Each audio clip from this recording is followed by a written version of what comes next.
Olá, pessoal, Descomplicando o Reumatismo, continuando nossa série Descomplicando o Reumatismo da Cabeça aos Pés, é um oferecimento do GARI, Grupo Amigos da Reumatologia.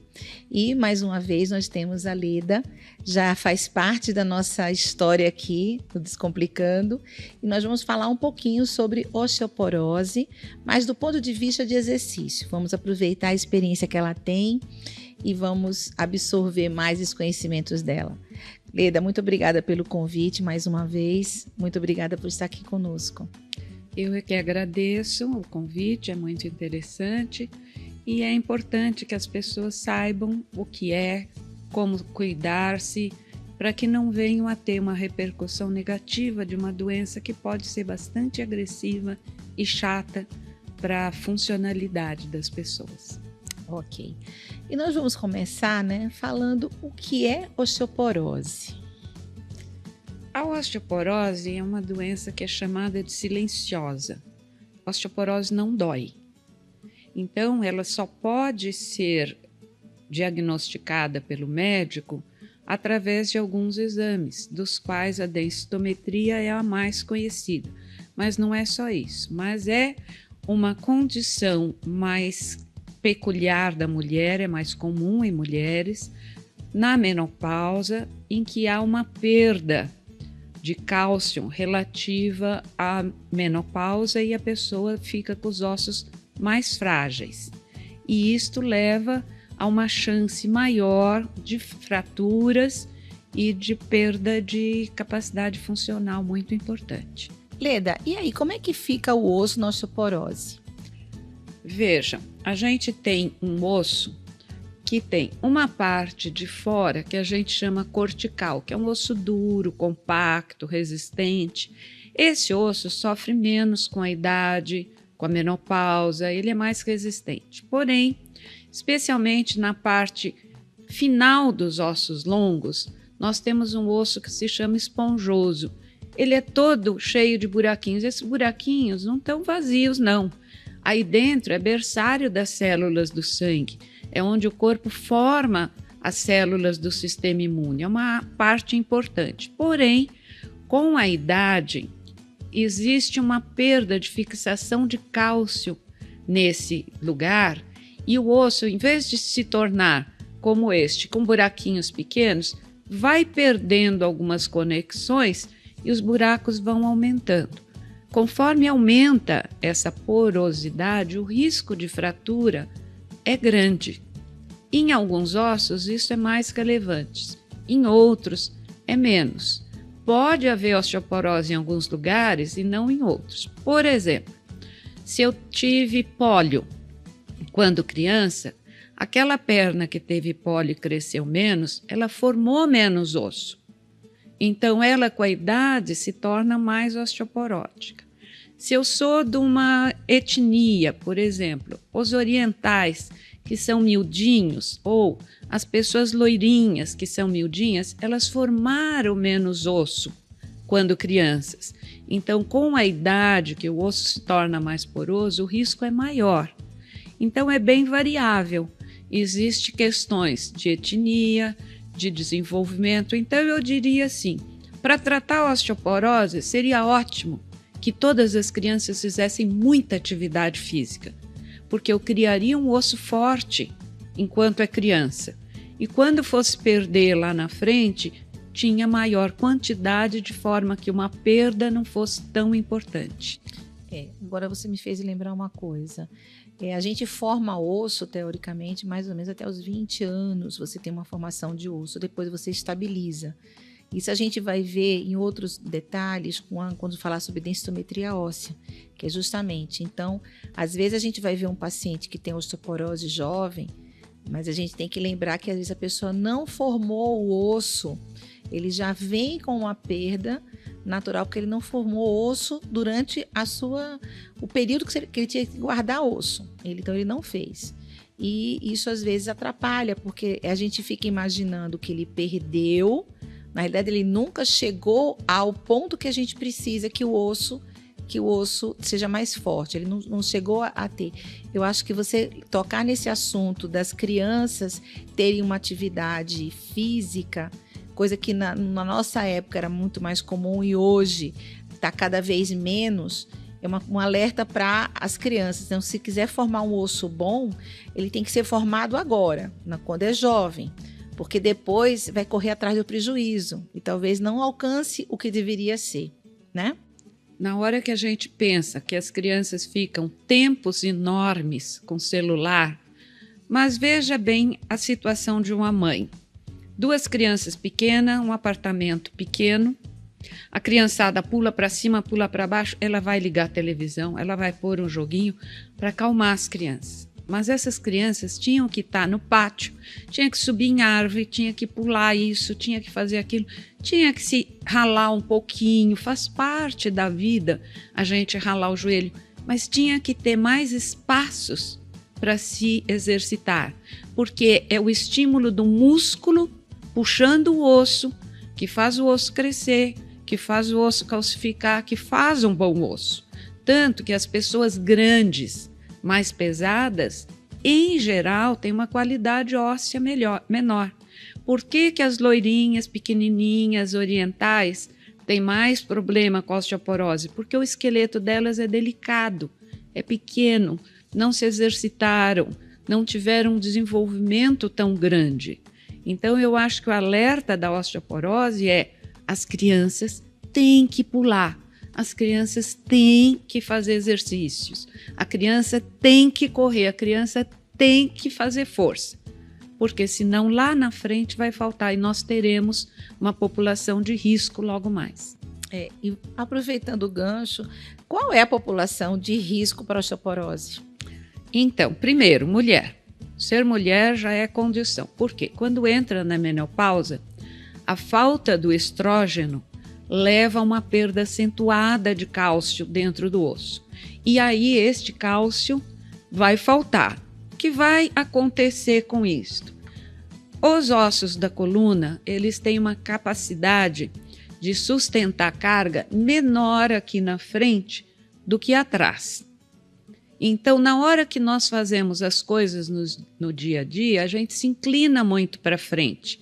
E se faltar cálcio no meu osso, eu posso amassar uma vértebra. Eu faço uma fratura pequena e essa fratura pode não doer, não alertar a pessoa. Isto acontece exatamente logo depois da menopausa. Então, a mulher que está por entrar na menopausa deve procurar saber com o seu ginecologista ou com o reumatologista ou com o endócrino como está a sua densitometria, como está seu esqueleto. Porque a primeira coisa é mulher. Como eu falei, se ela for miúda, aquela pessoa de ossos finos, delicados, se ela é mais europeia, mais branquinha, olhos claros, é muito mais vulnerável.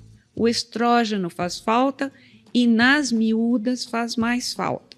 Nas orientais também isso é importante. Nos homens é muito mais difícil. Os homens podem ter osteoporose, porém mais tarde, 10, 20 anos depois das mulheres. E daí já não é só este osso aqui, é o cortical também. Por quê? Porque a testosterona protege o osso e eles não têm a perda brusca que a mulher tem do estrógeno. Então, a população de risco primária, mulher. Segundo, miúdas. Terceiro, orientais. Ou que tenham menopausa precoce. Então, as pessoas que têm algum problema, que fazem menopausa precoce, têm que ser acompanhadas. É muito importante isso. Lembrando uma coisa, geralmente a osteoporose após menopausa, ela pega muito mais coluna. E na osteoporose, vamos dizer assim, da senilidade, vai pegar mais o quadril, que a gente vai ver depois que o quadril também é outra região que a gente observa tanto na densitometria, mas também nas fraturas, né? E eu gostaria de saber que cuidados nós temos quando recebemos o diagnóstico de osteoporose. É interessante porque, como eu falei, a osteoporose é silenciosa. Muitas vezes ela é achada porque o ginecologista pede algum exame para saber, mas uma das coisas muito peculiares é a postura da pessoa.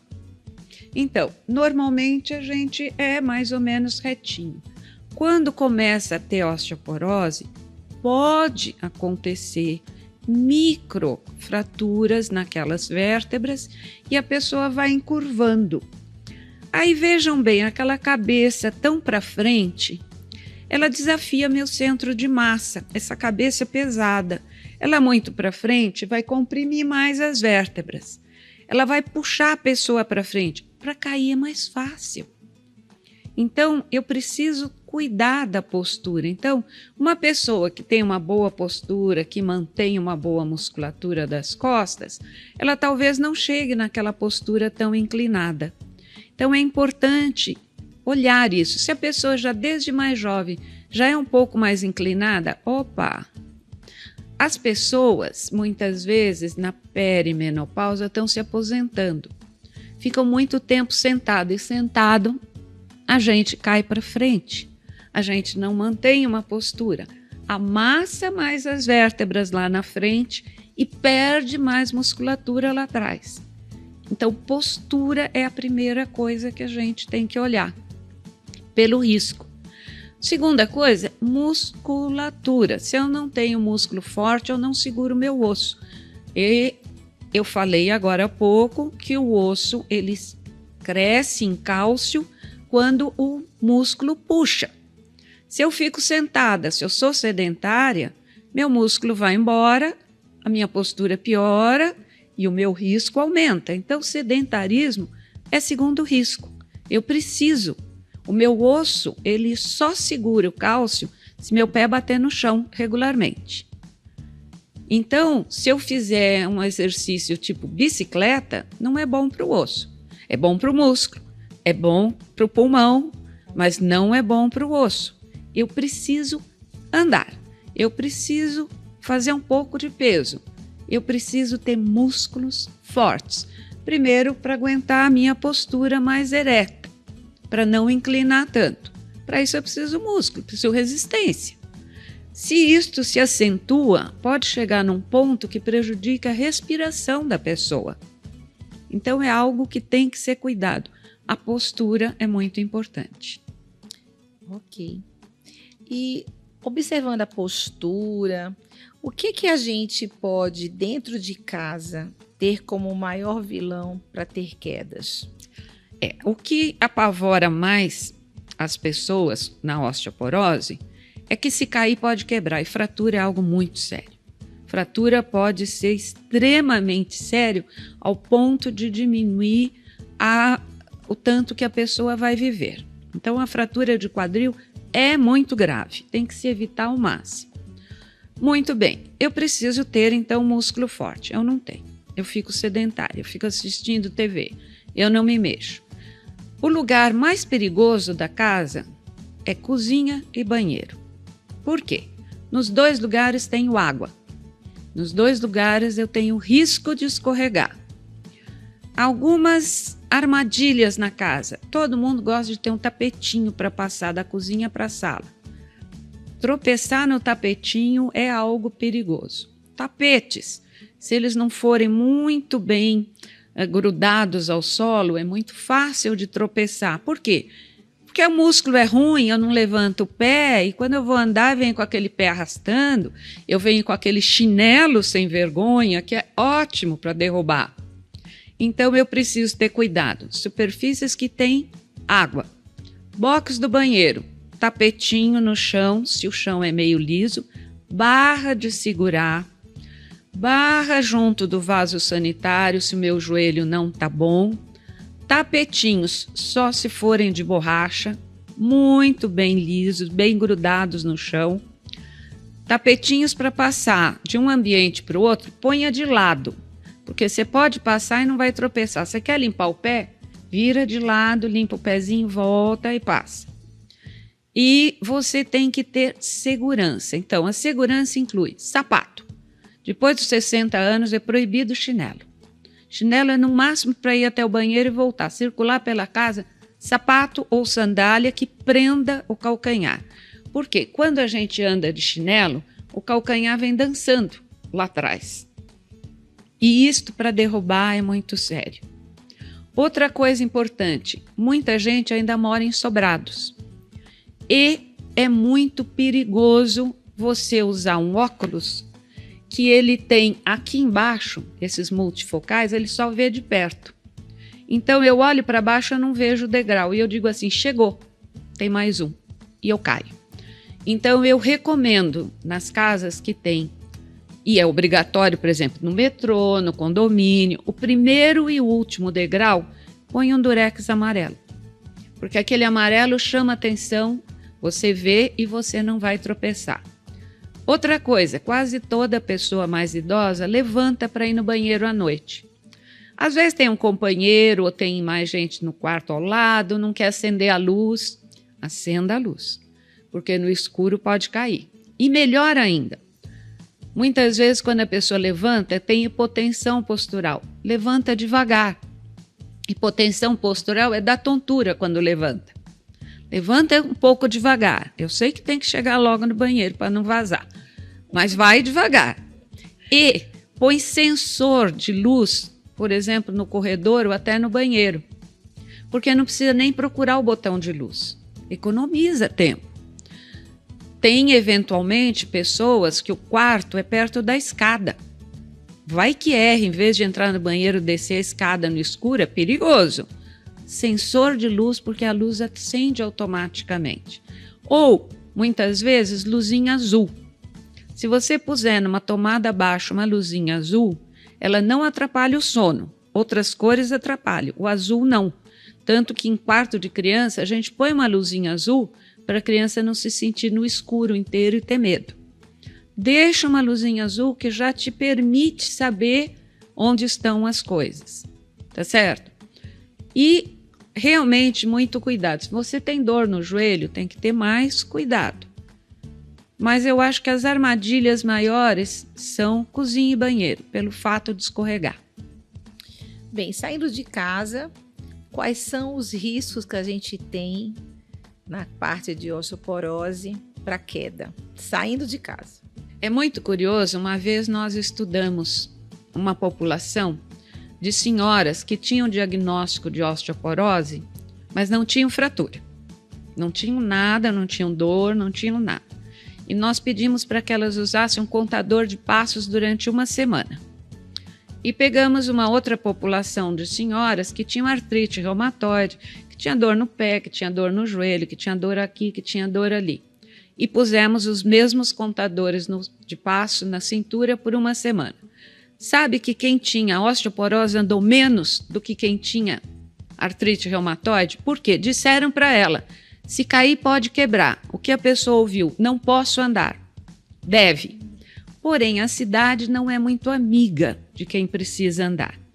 Então, as nossas calçadas são quebradas, tem armadilhas, aquilo que eu falei do óculos, que quando você olha para baixo, você não tem uma boa visão do chão, e isto pode te fazer tropeçar, é risco.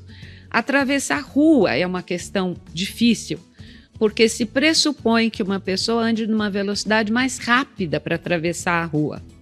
E a pessoa mais idosa anda mais devagar. Então ela pode se afobar porque está no meio da rua, abriu o sinal, ela tem medo, o pessoal vem mesmo, ela vai correr e tropeça. Então eu acho que essas duas são as piores condições fora de casa. Lembrando que quando você sai de casa, né, você pode fazer uma atividade numa praça, você pode caminhar em um local que você já conhece. É importante a exposição da vitamina D, né, a exposição do sol para formar a vitamina D. Então, caminhar é uma atividade que a gente recomenda, mesmo para quem tem osteoporose. A caminhada é o exercício mais importante. É fácil, é barato, é simples. Vamos dizer que se a pessoa mora num morro de sobe e desce, é um pouquinho mais difícil. Mas veja, por exemplo, quase todas as UBSs têm algum sistema de exercícios para pessoas mais idosas, de graça, aberto para a população. Você pode ter uma amiga com quem você vai andar. E lembrando o seguinte, a vitamina D é quem vai ajudar o cálcio a ficar no osso. Se você não tem a vitamina D, você pode tomar cálcio que não vai para o osso. Pode ir para outros lugares, mas para o osso não. Então é importante expor os 2 antebraços para tomar um pouquinho de sol. 20 minutos de sol nos 2 antebraços é suficiente por dia, mas não pode ser atrás da vidraça. A vidraça bloqueia os raios ultravioletas que promove a vitamina D na pele. Então tem que sair para fora.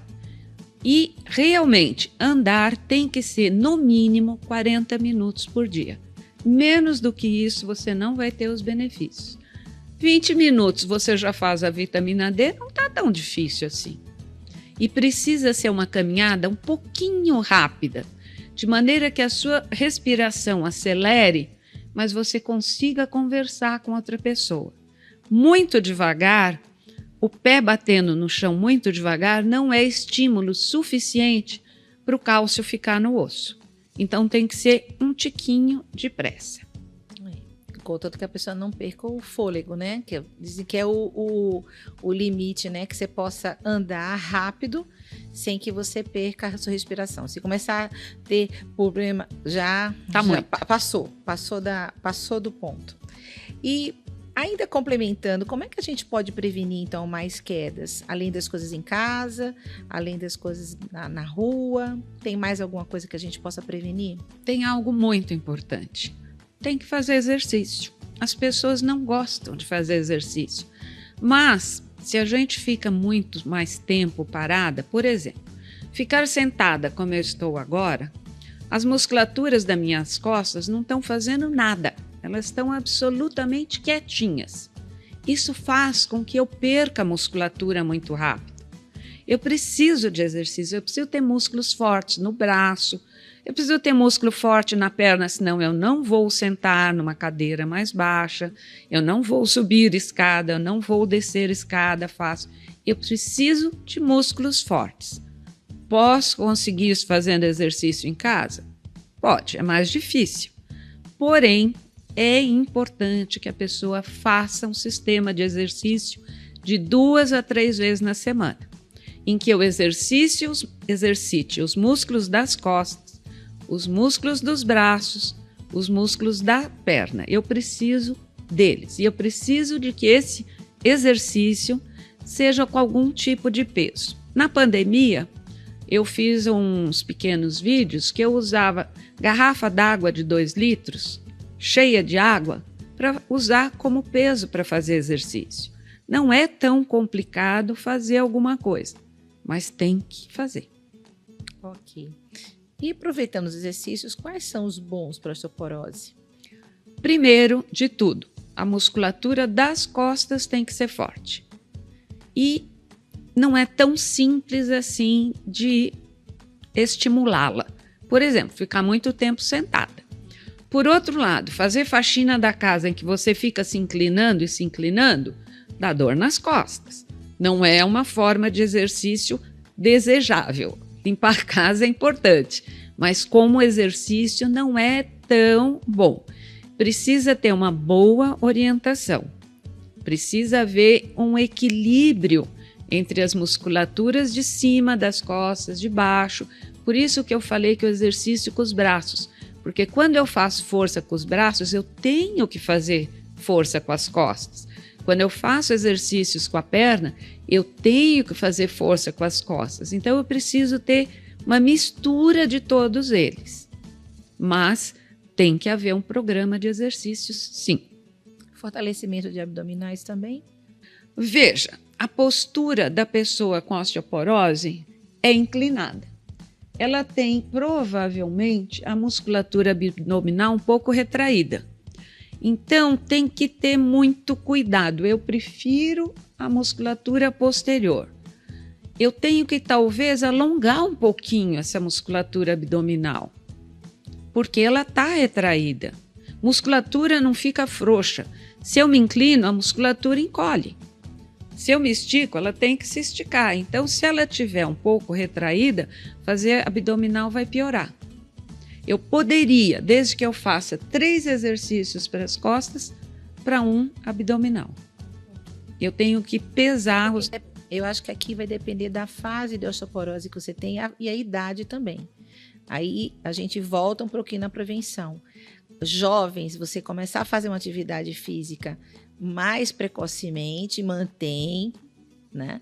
Você vai ter uma musculatura boa e equilibrada, tanto a anterior como a posterior.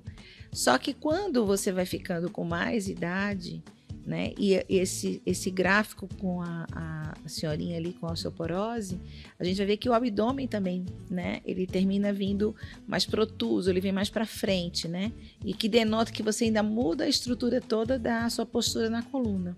Então, é uma foto bastante comum em idosos que não tem uma atividade de exercício e vai tendo essa conformidade física, né?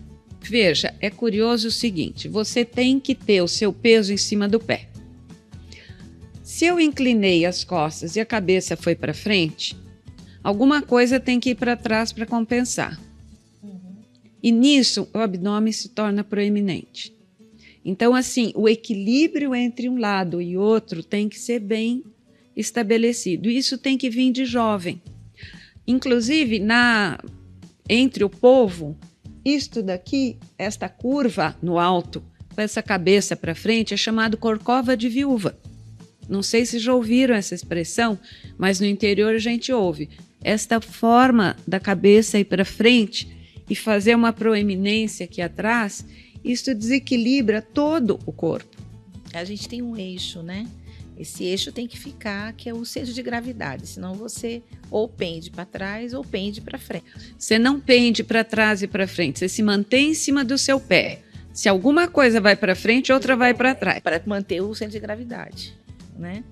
Mas aí, em termos de conformidade, você vê que tem uma simetria muito grande. São curvas muito grandes, né? E também tem uma coisa muito pessoal. Tem pessoas que têm uma bacia mais larga. Elas têm mais facilidade de equilibrar essa bacia em cima das duas bolas que são as cabeças de fêmur. Elas têm mais variabilidade, mais capacidade de se equilibrar. As pessoas que têm uma bacia mais estreita, elas têm mais dificuldade de se equilibrar em duas bolas da cabeça do fêmur. Então, elas podem ter uma piora mais rápida da curva. Então, tem alguma coisa inerente à anatomia da pessoa também. Não é só uma, é como é aquela pessoa. Qual era a forma anatômica dela que vai facilitar ou dificultar algum problema mais para frente.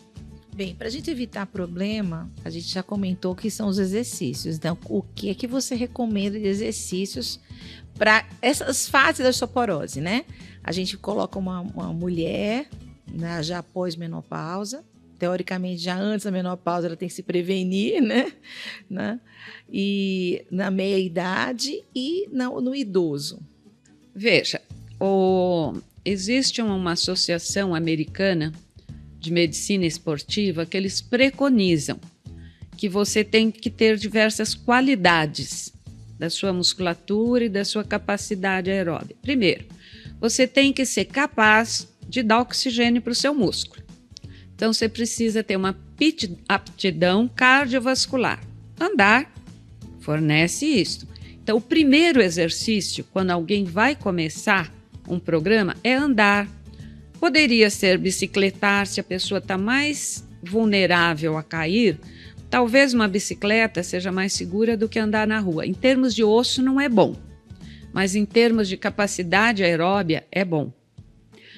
Então, primeiro, eu tenho que ser capaz de fornecer oxigênio para o meu músculo. Aí, eu tenho que ter um pouco de força. A gente preconiza, em primeiro ponto, a resistência. A resistência significa não trabalhar com um peso muito grande, mas um número maior de repetições.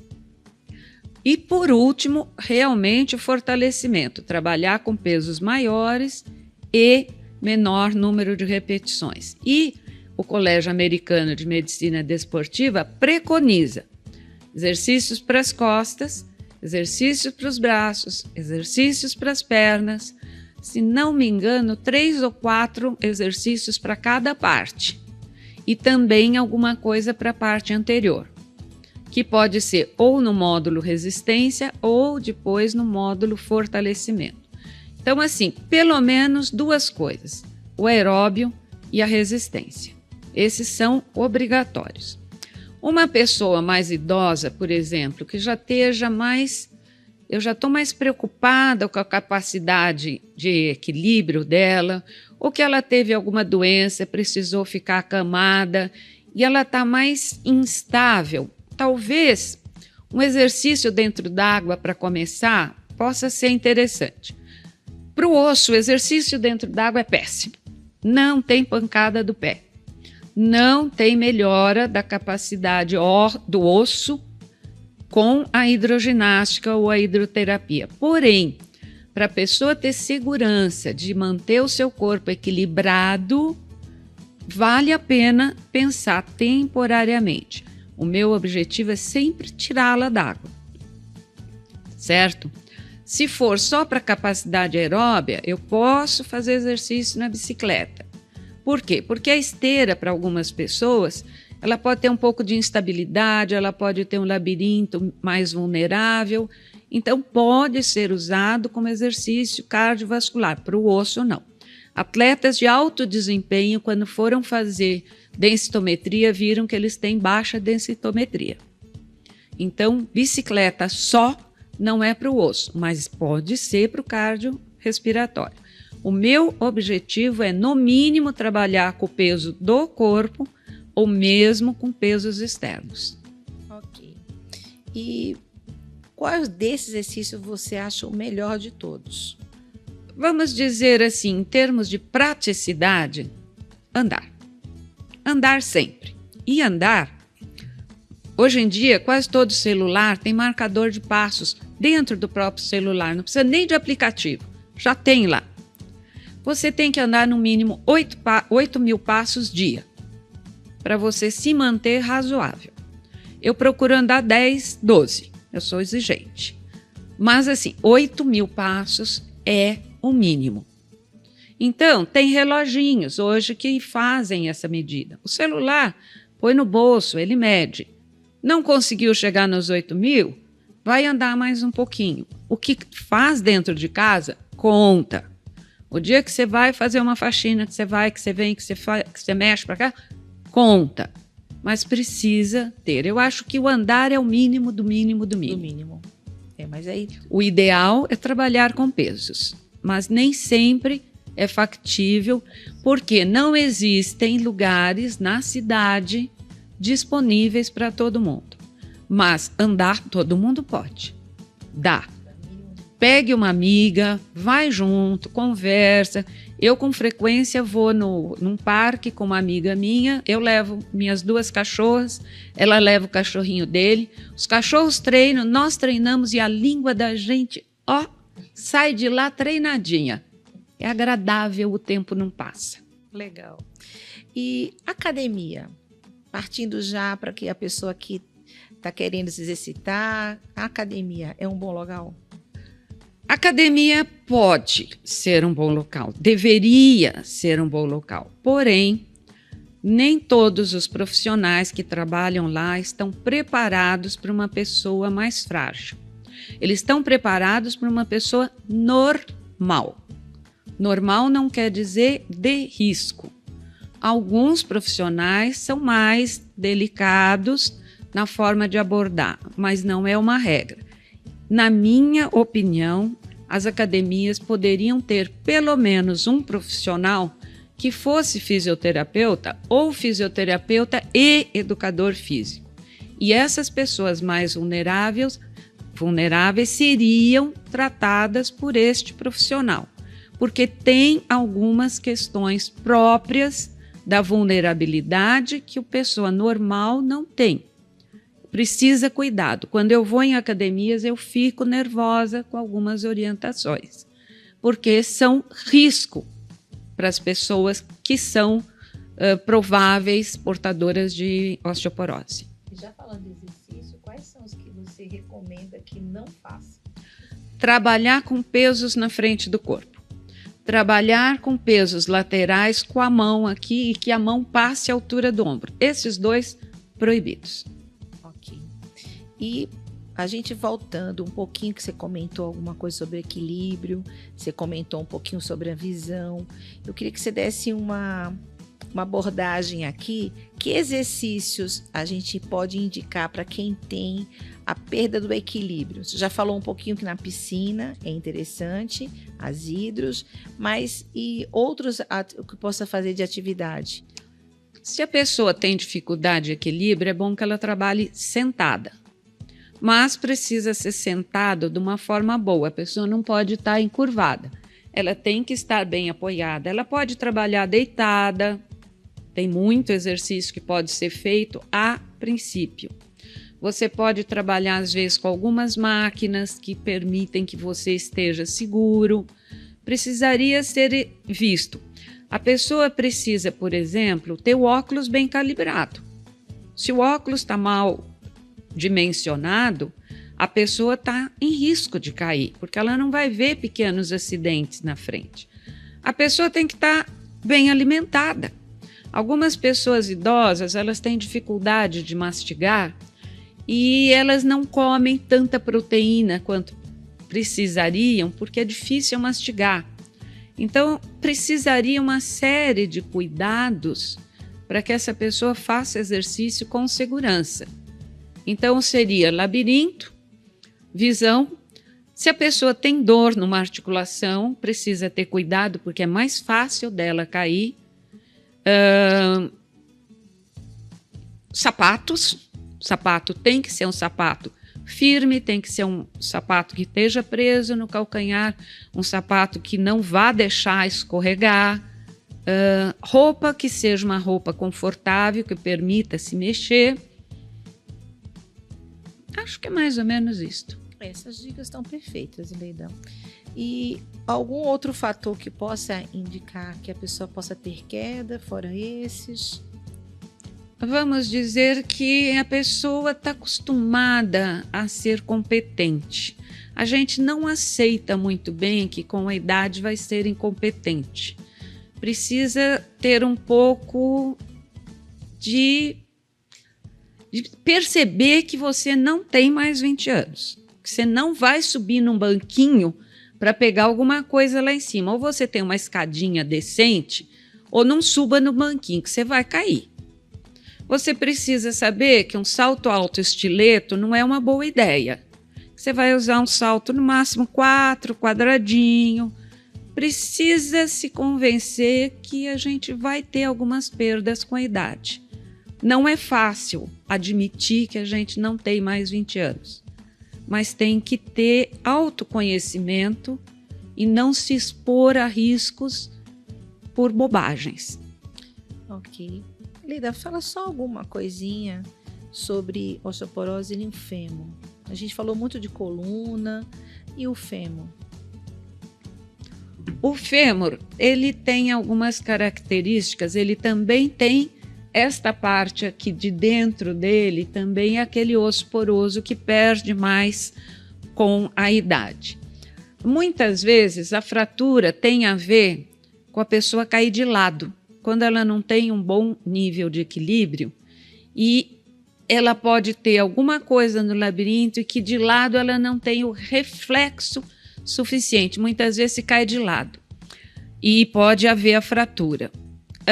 Já houve, há muitos anos atrás, um pessoal que bolou umas bermudas com silicone do lado para, se a pessoa caísse, absorver o impacto.